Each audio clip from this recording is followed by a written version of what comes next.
Hello, my beautiful friend, and happy welcome to the Rebirth Cafe.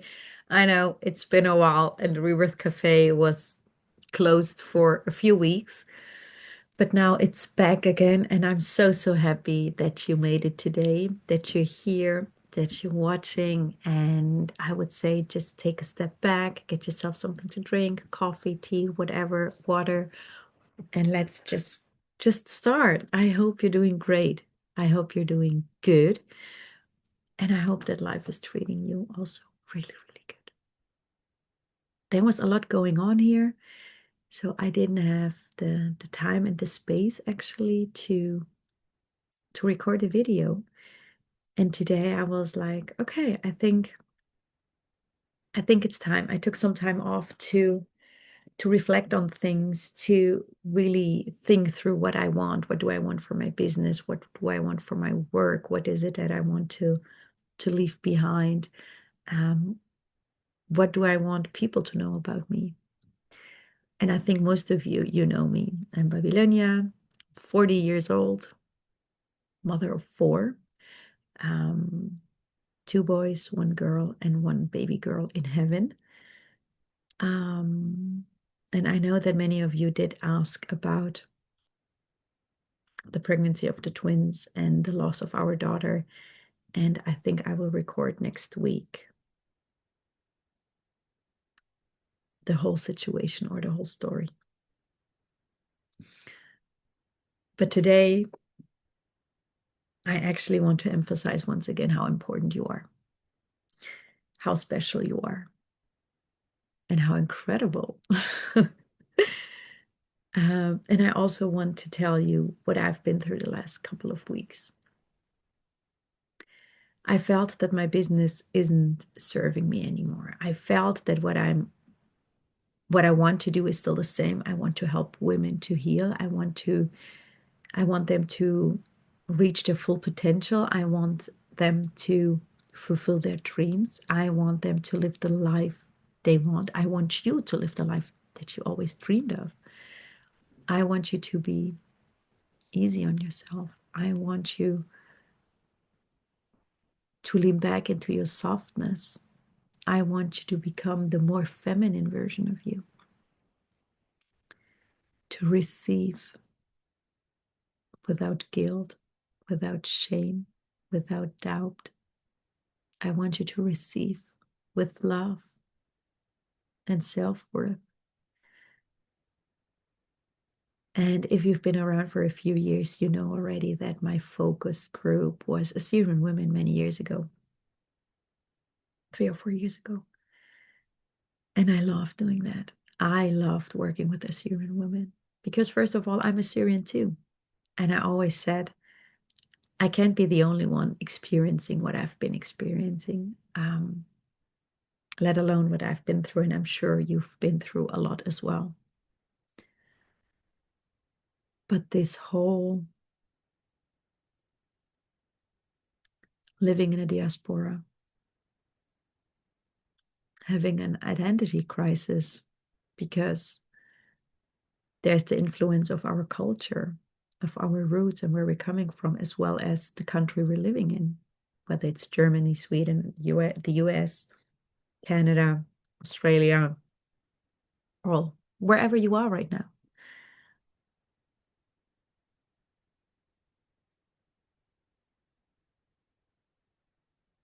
And the life with that expectation that so much is expected from us, that we have to behave in a certain way, that we have struggled with having boundaries, communicating boundaries, keeping boundaries, holding them up, that we have issues with allowing help, receiving help, because we have learned from an early age that there's no one we can rely on, actually, that we have to do it ourselves, or that it's even safer to do it on with ourselves or to do it ourselves because we either witnessed the people who were taking care of us weren't safe, they weren't emotionally available, they had their own shit to do. And with all the women I used to work, This was always a common sense, the common theme, the common theme. That we don't feel worthy, that you don't feel worthy, that you don't feel seen and heard and loved. That we have an issue with boundaries, that we don't know who we are. And I loved working with the Assyrian women. And then for some reason it stopped because I became insecure, because I didn't know whether Assyrian women want to work with me, whether the work I'm doing is needed, whether Assyrian women would ever open up. Now, in hindsight, I know that I wasn't ready to hold that space for Assyrian women. And after many years, after being pregnant with the twins, losing one of our daughters, going through the hardest time of my life, and being shaped by life and the choices I've made, I realized that this is what I've always wanted, that this is what I'm here to do, that no matter how often I worked with other people, this is where my heart lies, with Assyrian women. And of course, I'm going still to work with other women as well. Don't get me wrong. But I see the importance and the need of Assyrian women. And I see you. I know that you're struggling as well. And I know you keep yourself so strong and so tall. So no one is going to see that you're actually not okay, that you're struggling, that you don't know who you are, that you have everything from the outside. And the thought of you should be happy and grateful for whatever you have, but you're not. Maybe you keep attracting the same sort of men, toxic relationships. Maybe you're so heartbroken because you have been hurt. And I've been there. Believe me, I've been through a lot. So I know how it is. And it's so important for us Assyrian women to finally realize that we are worthy. We are worthy of the life we want. We are worthy of healing. We are worthy of a heart that can heal. We are worthy of the woman that we are. And I know there is so much shame and fear and doubt and gossip about getting help, seeking help, talking about what you're struggling with. But I want to tell you that I've been through all of this as well. And sometimes we need that one person that is 3 steps ahead or 5 or whatever. And this is the person I want to be for you. There is no shame in healing. There is no shame in wanting a better life. There is no shame in wanting your dreams to come true. There is no shame in, I want to do it better than my parents. And this has nothing to do with, I'm ungrateful. No, this has to do with, I am here. This is the one shot I've got, and I want to make it count.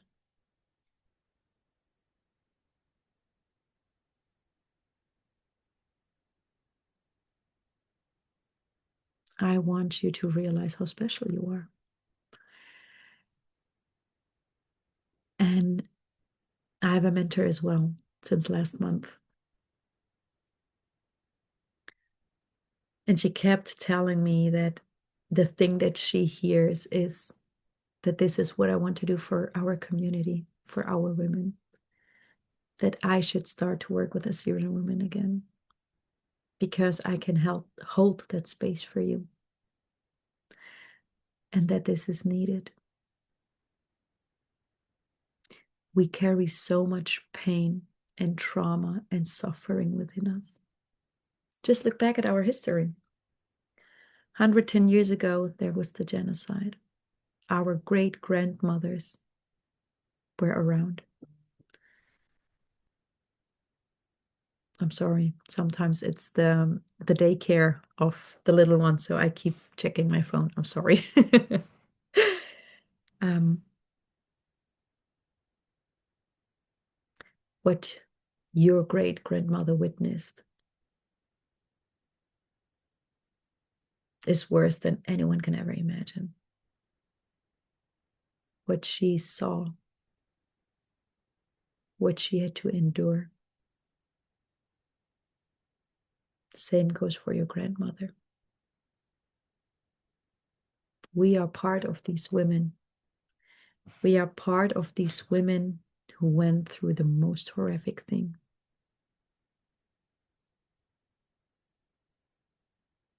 And we know that trauma can be passed down,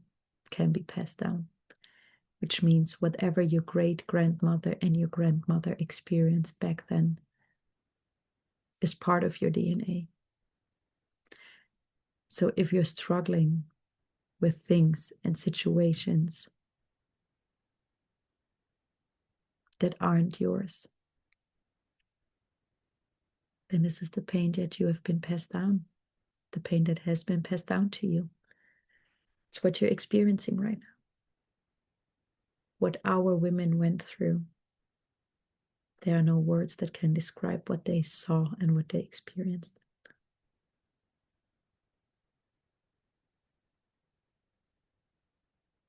You are part. You are the descendant of these women, of these strong women. Because without them, you wouldn't be here. We wouldn't be here.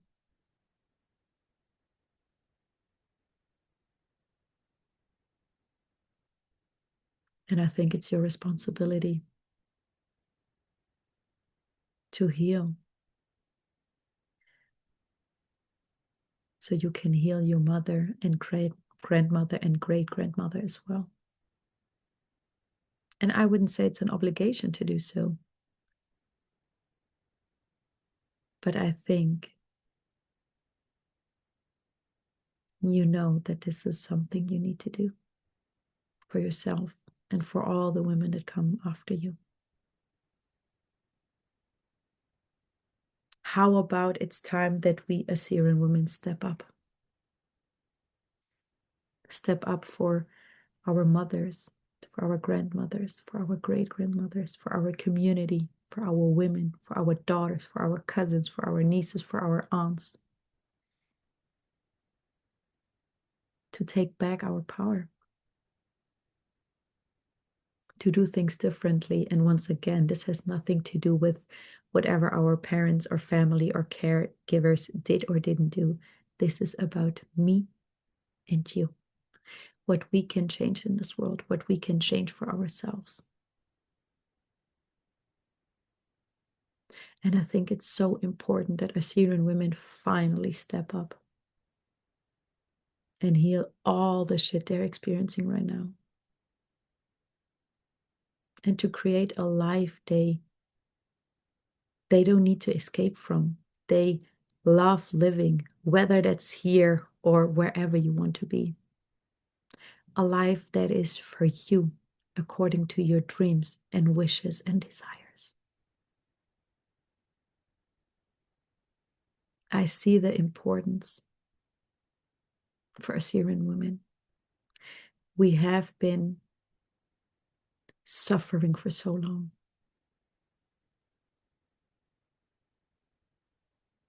We've been hiding for so long.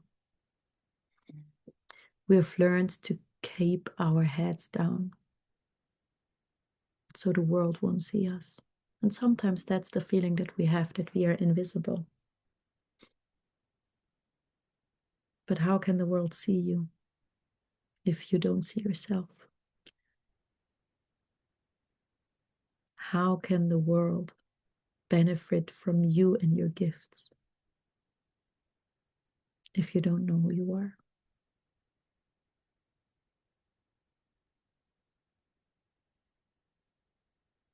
You and your healing are needed very, very much in this world. And it's time for us Assyrian women to stand up, to claim what is ours, to take back our power, to live in softness. Because I believe there is enough for all of us. There is no competition between us. Why would there be? It's something we've learned, not to trust other women, not to talk to other women, to gossip about other women, to compare ourselves to other women, instead of being in our own power, not feeling threatened by another woman, but co-create with another woman. I believe there is enough love, money, joy, an incredible life for all of us.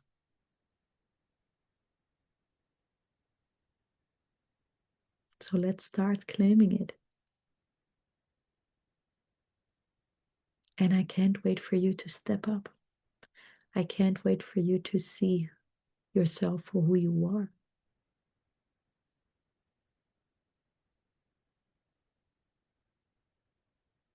And I can't wait to create this incredible space for you and other Assyrian women. Because we're worth it, as any other woman in this world as well. And you are worth it. You are worth it to work on yourself. You are worth it to give yourself the life you keep dreaming of. And maybe it's far away right now, but it all changes with one step, with a decision to make things differently. When I started 5 years ago, I didn't know I would end up and having the life that I always wanted.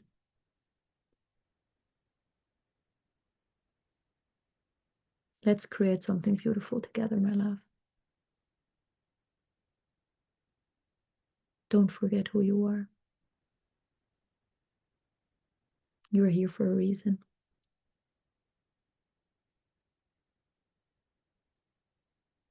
Your great grandmother and all the women before her and after her made sure that you're here for a reason. Take care. Bye bye. See you next week.